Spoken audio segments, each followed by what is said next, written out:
Il-proġett pilota li qed joffri testijiet ta' smigħ b'xejn fatt ta' lokalitajiet mhix ġmielu hekk kif dawn it-testijiet diġà saru lil madwar 500 persuna. Din il-proġett qed isir b'kollaborazzjoni bejn il-Ministeru għall-Inklużjoni u l-Membru Parlamentari Ewropew Agius Saliba u t-testijiet saru bl-għajnuna tal-Assoċjazzjoni tal-Awdjoloġisti Maltin.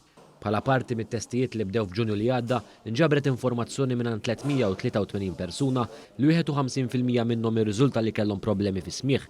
Il-President tal-Assoċjazzjoni, Dr. Andrew Xiberras, spjega li dawn il-persuni nataw pariri dwar kif jistgħu jindirizzaw il-problemi fis-smigħ.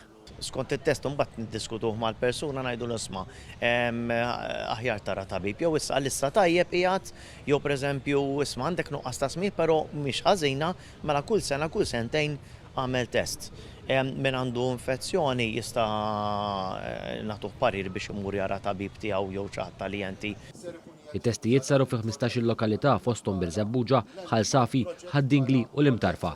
L-Assoċjazzjoni Ewropea għas-Saħħa tas-smigħ innotat li din l-inizjattiva kienet l-ewwel tat-tip tagħha fl-Unjoni Ewropea. Il-Membru Parlamentari Ewropew Agius Saliba qal li se jiġi studjati possibbiltajiet biex proġetti simili jsiru f'pajjiżi oħra. Fuq livell Ewropew din l-inizjattiva issa ħatkun qiegħda tittieħed mill-Hearing Health EU Forum, jiġifieri l-Assoċjazzjoni Ewropea għas-Saħħa tas-smigħ bħala esperiment issa li sar f'Malta u li ħajġi replikat fl-Istati Membri kollha.